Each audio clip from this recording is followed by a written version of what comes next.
As primeiras-damas estão deixando de atuar apenas nos bastidores para disputar as eleições em 2026, em um movimento que une o aumento da participação feminina na política à continuidade de grupos familiares no poder. Pelo menos 6 ex-primeiras-damas de governo e também de prefeituras devem concorrer às eleições de outubro, muitas delas com apoio direto dos maridos ou integrando o mesmo projeto político familiar. Entre os principais nomes estão Michele Bolsonaro, Gracinha Caiado, Raíssa Furlan, Marina Cândia e Virgínia Mendes. O fenômeno é apontado como uma ampliação da presença feminina na política, mas também levanta o debate sobre a manutenção de clãs familiares no poder. Falando sobre Michele Bolsonaro, que é a candidata mais forte hoje e mais conhecida, que deve ser candidata ao Senado. Ela vem trazendo toda essa bagagem, o espólio, político de Jair Bolsonaro, e a gente vai entender aí até que ponto ela segue enquanto candidata a senadora ao Senado. Já a Gracinha Caiado, que é candidata ao Senado por Goiás, é a esposa do Ronaldo Caiado, que agora é candidata à presidência, da República, pré-candidata à presidência da República, e Raíssa Furlan vem pelo Amapá também disputando o Senado. Já João Henrique Caldas, a esposa do João Henrique Caldas, Marina Cândia, de Alagoas, deve também disputar a vaga no Senado ou na Câmara dos Deputados. Já ele concorre ao governo. E tem a esposa do Mauro Mendes, que é a Virgínia Mendes, lá de Mato Grosso, que disputa a vaga na Câmara dos Deputados e ele ao Senado. Bom, falando um pouquinho mais sobre isso, só quero entender, produção, me conte, a gente já tem especialista para falar no assunto? Se um eleitor vai votar no marido, por exemplo, como senador e tem a esposa como candidata a deputada, ou o marido enquanto governador e a esposa enquanto deputada ou vaga ao Senado, isso não acaba rachando votos? Os votos não vão para um ou para outro, ou isso consegue alcançar os dois? Eles, em geral, fazem uma chapa completa. Você vota no marido para um cargo, na esposa para outro, o cabo eleitoral de uma determinada região para outro. É um reflexo do quanto os nossos partidos políticos são fechados.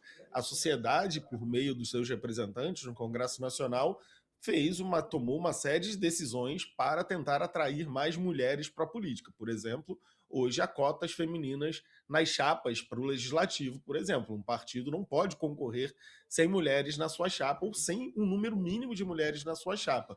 Mas os partidos, na realidade, são muito fechados à participação feminina. Então, é uma forma de se encontrar mulheres para responder a essa demanda, inclusive legislativa. Então, você precisa trazer mulheres para o seu partido. Seu partido é fechado, não atrai pessoas da sociedade. Então, você coloca sua esposa, sua filha, sua sobrinha, e traz um ar de renovação, mesmo você mantendo o poder político apenas na sua família. E ajuda, na verdade, a formar essa chapa.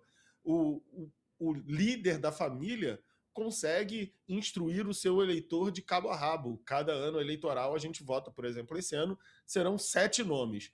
Você coloca, olha, eu estou saindo para presidente. Ah, que pena, mas aqui, ó, no Senado você tem a minha esposa. Para deputada federal você tem a minha filha, para deputado estadual você tem o meu filho. Há muitos casos no Brasil em que você tem o pai deputado federal, o filho deputado estadual, o outro filho vereador, como fez Jair Bolsonaro. Né? O Jair Bolsonaro talvez seja o melhor exemplo de como colocar a sua família inteira na política, como você trazer a sua família para a política e fidelizar o seu eleitor com a chapa completa. O Bolsonaro era deputado federal, Jair Bolsonaro era deputado federal, o Flávio era deputado estadual, o Carlos era vereador no Rio de Janeiro, depois o Eduardo virou deputado federal por São Paulo, agora a Michele vai tentar o Senado. Então você consegue colar o clã inteiro por meio dessa associação com o patriarca. O Jair e seus votos acabou por eleger até o seu filho mais novo, o Jair Renan, que agora também é vereador. Então você tem essa transferência do patriarca para os outros membros da família. Nossa conversa, para fazer uma pergunta para o Magno também.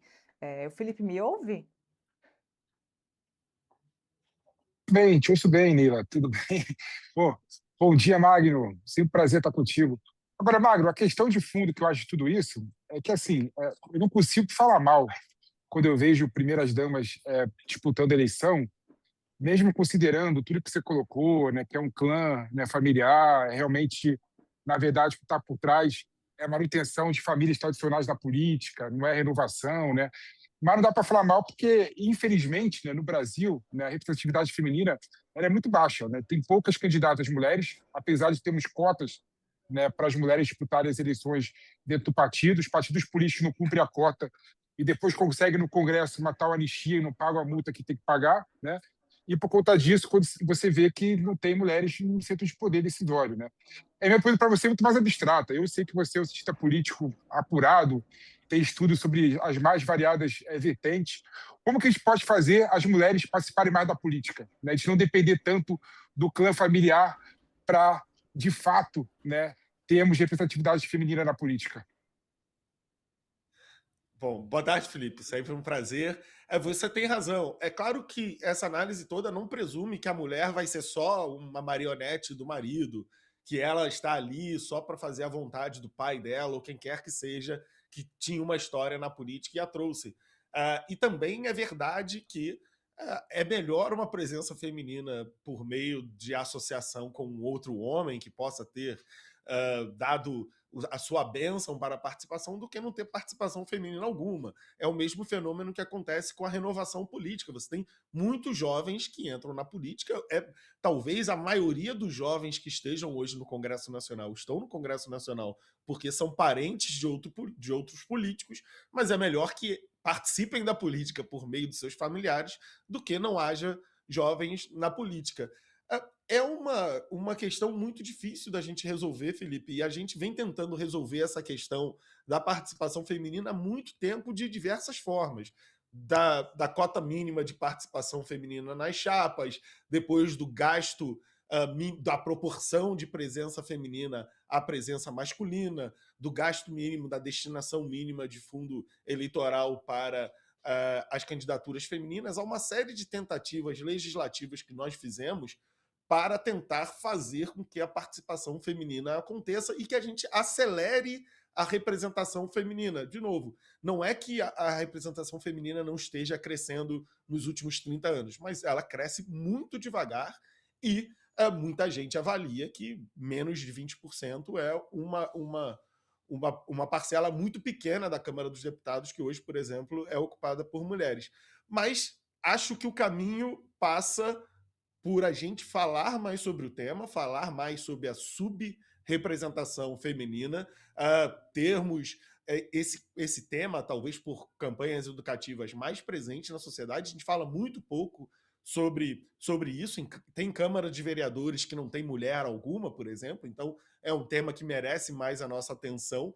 E também nós precisamos pensar sobre os partidos políticos. Os partidos políticos têm um papel na sociedade, um papel na vida democrática. Os partidos políticos são meios de participação política, são meios pelos quais o eleitor expressa as suas visões, mas também o cidadão participa da vida política. Os partidos políticos brasileiros são muito fechados. Tem muito pouca participação real da sociedade nos partidos políticos, embora a gente tenha dezenas de partidos. Então, eu pensaria menos legislativamente na eleição, no momento da eleição, e pensaria em ações que fizessem com que os partidos fossem mais abertos à sociedade e, especificamente, mais atraentes para a participação feminina também. Magno, para a gente encerrar, eu só queria que você explicasse para a nossa audiência, para quem está nos assistindo, como é que funciona essa divisão partidária, assim, qual é o coeficiente, quantas mulheres precisam ser candidatas para uma eleição nos partidos, e isso que o Felipe falou também é muito importante, né? Mesmo que não se cumpra a cota, eles conseguem depois essa tal anistia. Por que que isso é possível? Talvez esse seja o tema mais frustrante quando se trata das regras eleitorais, porque os partidos pensam nas políticas públicas, eles desenham essa política, eles votam para aprovar essa política, depois eles mesmos desrespeitam essa política e se isentam das multas. Então, eles não conseguem seguir nem mesmo as regras que eles desenharam, não pagam nem mesmo as multas que eles mesmos determinaram e depois acabam por se isentar disso tudo. A gente precisa pensar em como fazer essas políticas com eficiência e não como um desejo. O que a gente tem hoje é cada partido, ao apresentar uma chapa para a Câmara dos Deputados, por exemplo, se há 60 cadeiras numa chapa, um terço dessa chapa precisa ser ocupado por mulheres. Se os partidos não conseguirem ter o número de mulheres, eles precisam cortar no número de homens também. Então, para um partido, é muito importante ter mulheres na sua chapa, ter mulheres que sejam candidatas para que eles possam ter chapas completas. Também há destinação de hoje de coeficientes mínimos do fundo eleitoral, por exemplo, para candidaturas de pessoas negras, para mulheres. Então, há um incentivo para que, por exemplo, os donos dos partidos, os chefes dos partidos, que em geral são homens brancos de uma certa idade, compartilhem o poder com pessoas que têm uma subrepresentação ou características que têm uma subrepresentação. Então, o Brasil tenta estimular, por meio do fundo eleitoral, por exemplo, a participação de pessoas negras na política, ou a eleição de pessoas negras, a destinação de fundos para a eleição de pessoas negras. O mesmo acontece com as mulheres. O problema é como os partidos são muito fechados, em muitas eleições, em muitas regiões, eles não conseguem nem trazer o mínimo de mulheres suficiente. Ou colocam mulheres que são laranja para que recebam o fundo eleitoral, mas destinem, no final das contas, o dinheiro para uma outra candidatura. Então, digamos que nós dois tenhamos uma chapa, você é candidata a deputada federal, eu sou candidato a deputado estadual, e a legislação exige que se destine X% do fundo a você. Mas, na verdade, você nem é uma candidata séria, você só me emprestou o seu CPF e o dinheiro fica todo para mim, que por acaso sou o dono do partido. Então, há certas distorções que, mesmo que a legislação venha tentando estimular o crescimento da participação feminina, no final esse crescimento acaba sendo impedido, ou se não de todo impedido, pelo menos atrapalhado por esses jeitinhos que acabam sendo dados para que os mesmos continuem com o poder no Brasil. Muito bem, é uma pena. E de fato isso acontece mesmo. É uma prática que acontece bastante, utilizando principalmente de vagas menores, como de vereadores, aqui em Brasília o caso de deputado distrital, deputadas distrital, como laranjas para candidatos maiores ou até mesmo para que o dinheiro fique com o chefe do partido.